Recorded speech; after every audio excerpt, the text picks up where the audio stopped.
Salam aleyküm əziz dostlar. Gəldik Qazi qardaşın evinə. Bir tanış olaq. Adın nə oldu? Qurbanı tanışlandı. Qazi sən?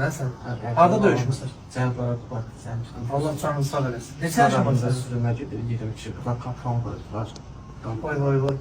Damalda Neçə içər olar? Allah.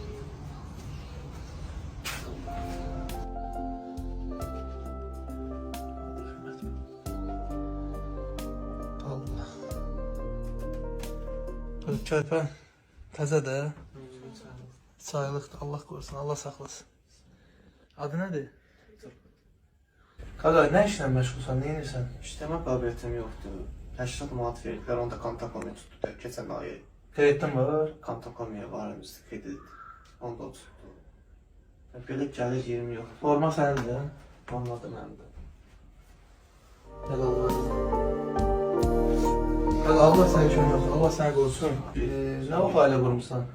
Bir il da ayrılıyam. Gəncdən ayrılmışam. Özü şəhidim qızıdır. Şəhid qızın ailə qurmuşsan. Hə. O da yetimlər evində böyüyüb, atası anası yoxdur, heç kim yoxdur. Yəni o tərəfdən dəstək yoxdur da, heç qız. Başa düşdüm. Dönüyorum baxıram. Mən də ona deyib də dükanı orada, dükanı 35 manat borcum var. O da dükanı... Narahat olma, yaxşı olacaq. Narahat olma. Gəlmişik, inşallah yaxşı olacaq iş. Sən könüllü getmişsən, hə? Könüllü edim, bankomatın qabağında yapmışdım.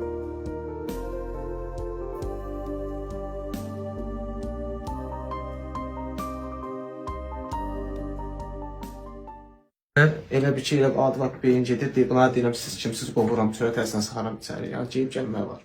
Göstərəsən. Mənim bilirəm, buradan bir barmamda çürümük başlayır. Bura damarlar kaprondur. İkilər damar.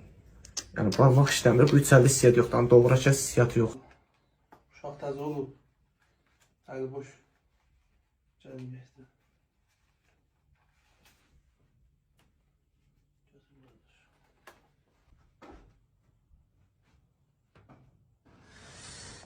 Baxın, Qazi burada yaşayır.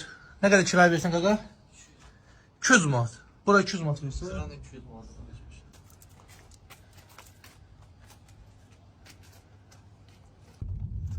Bura. Yallah. Əziz dostlar, bu günləri bu qardaşın düzdür problemlərini həll elədik. Yəni biz də milyoner deyilik. Sizlərə daim müraciət edirəm, siz də dəstək olursunuz. Mən də gücüm çatanda hər zaman dəstək oluram. Sizlərə mən təşəkkür etmək istəyirəm, həqiqətən minnətdaram. Yəni qardaşım, soyucusuna bax.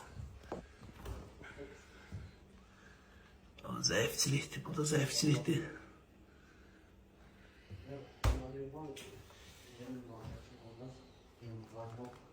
Qardaşa bir. Qardaş.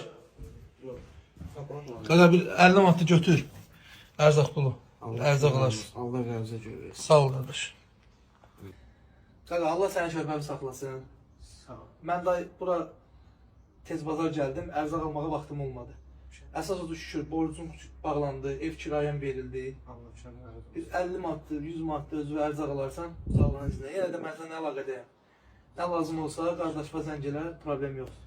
Allah şükür. Sizlərin hamınıza minnətdaram. Bir kəlməmə nə vaxt demişəmsə, karta pul vurun və yaxud da filan kömək eləyin, gözünüzü qırpmadan eləmişsiniz. Minnətdaram hamınıza. Qaqa, sağ ol qaqa. Özünə yaxşı bax. Allah şükür. Allah qəbzə görürsün qardaşım.